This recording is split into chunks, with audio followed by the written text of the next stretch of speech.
പടം ഉഗ്രനാണ്, ക്യാരക്ടർ സൂപ്പറാണ്,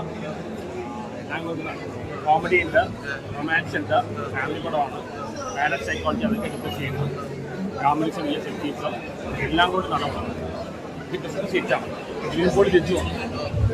നിവിൻ പോളിയുടെ നല്ല ഒരു പെർഫോമൻസ് ഉള്ള ഒരു സിനിമ, അതായത് സാധാരണക്കാരൻ്റെ ഇമേജിലുള്ള ഒരു സിനിമ എന്നുള്ള ആ ഒരു ഫീലിലാണ് നമ്മൾ ഈ സിനിമയെ അപ്രോച്ച് ചെയ്തത്. അത് തന്നെയാണ് നമുക്ക് സ്ക്രീനിനകത്ത് കിട്ടിയത്.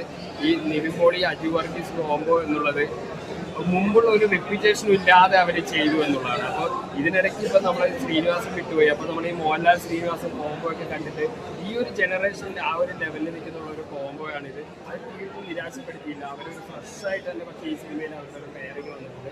ഇത് നമ്മളധികം കണ്ടിട്ടില്ലാത്ത ഒരു ഫാമിലി സിറ്റുവേഷനാണ്. ഒരു നമ്പൂതിരി കുടുംബം, പൂജ, അങ്ങനെ ഒരു 1-2 സീനുകൾ കോമഡി ആയിട്ടൊക്കെ കാണിച്ചത് അതിന് കുറച്ചുകൂടെ ഡെപ്തിൽ നല്ല ഇമോഷണലായിട്ട് കണക്ട് ചെയ്യാൻ സാധിച്ചിട്ടുണ്ട്. പിന്നെ ഒരു ഹൊറർ കോമഡി ആയിട്ട് തന്നെ നമ്മളെ പേടിപ്പിക്കുന്ന രീതിയിലല്ല, ഇമോഷണലി വളരെ കണക്ട് ചെയ്യുന്ന ഒരു രീതിയിലാണ് വന്നിരിക്കുന്നത്. അതിപ്പോൾ സത്യനന്ദിക്കാട് സ്കൂളിൽ നിന്ന് വന്നതിൻ്റെ ആ ഒരു പിന്നെ ഫീല് നമുക്ക് തരാൻ അഖിൽസത്തിന് സാധിച്ചിട്ടുണ്ട്. ടെക്നിക്കലി സിനിമ അടിപൊളിയാണ്. തിയേറ്ററിനകത്ത് എങ്ങനെ കാണണം എന്നുള്ള രീതിയിൽ ടെക്നിക്കലി വളരെ ബ്രില്യൻ്റ് ആയിട്ടുള്ള സിനിമ വന്നിട്ടുണ്ട്. ഒരു മസ്റ്റ് വാച്ചാണ്. ഫാമിലി ആയിട്ട് ഈ ക്രിസ്മസിലേക്കുള്ള ഫസ്റ്റ് ഓപ്ഷൻ എന്തായാലും സർവമായ തന്നെയാണ്. റിപ്പീറ്റ് വാച്ചിനുള്ള ഒരു സാധ്യത കൂടെ ഈ സിനിമ കാണുന്നുണ്ട്. കാരണം അത്രയും ലൈറ്റ് മൊമെന്റ്സ് സമ്മാനിക്കുന്ന കുടുംബമായിട്ട് ഒന്നിച്ചിരുന്ന് കാണാൻ പറ്റിയ ഒരു സിനിമയാണ്.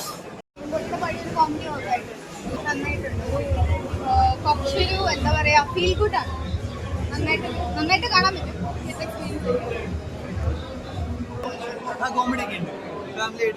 പഴയ ഒരു നിമ്പോളിയുടെ പ്രതീക്ഷകൾ കാത്തു സൂക്ഷിച്ചു. പ്രതീക്ഷ എങ്ങനെ ഉണ്ടായിരുന്നു?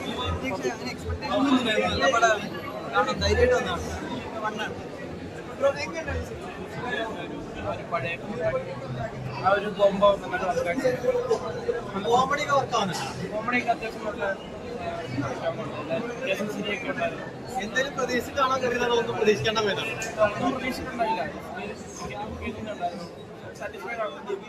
സത്യനന്ദിക്കാട് ഫിലിം കണ്ട ഫീലിംഗ് കിട്ടിയോ?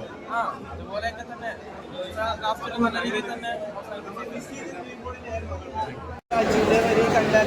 രണ്ടുപേരും കുടുംബങ്ങൾ അറിയാലോ, അവർ നല്ല സേഫായിട്ട് ചെയ്തിട്ടുണ്ട്. ഇപ്പോൾ സേഫ് സോണാണിത്. നല്ലൊരു എന്റർടൈൻമെന്റ്.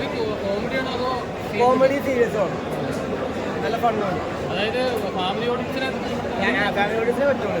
അതല്ലേ പടവും നല്ല നിവിൻ പോളിയുടെ ഭയങ്കരമായിട്ടൊരു കമ്പാക്ക് ആയിരിക്കില്ലേ ഉറപ്പായിട്ടും.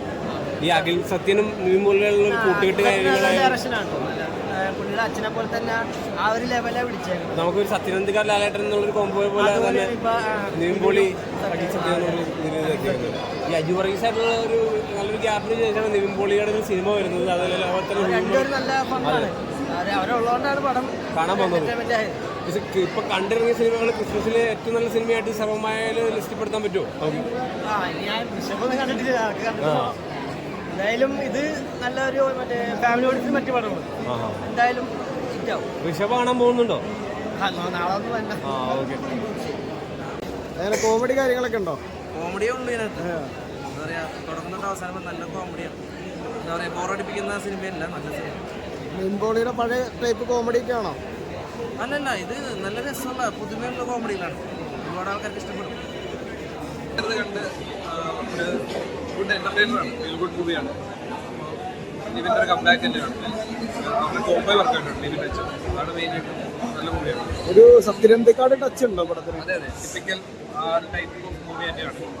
നമുക്ക് ഫ്രീ ആയിട്ട് വന്ന് കണ്ടുപോകുന്ന ടൈപ്പ് ഓഫ് ഒരു ഫീൽ ഗുഡ് മൂവിയാണ്. ഇല്ല, നിവിൻ്റെ ആ ഒരു മാനറിസം, ഹ്യൂമർ അത് നന്നായിട്ട് വർക്കായിട്ടുണ്ട്.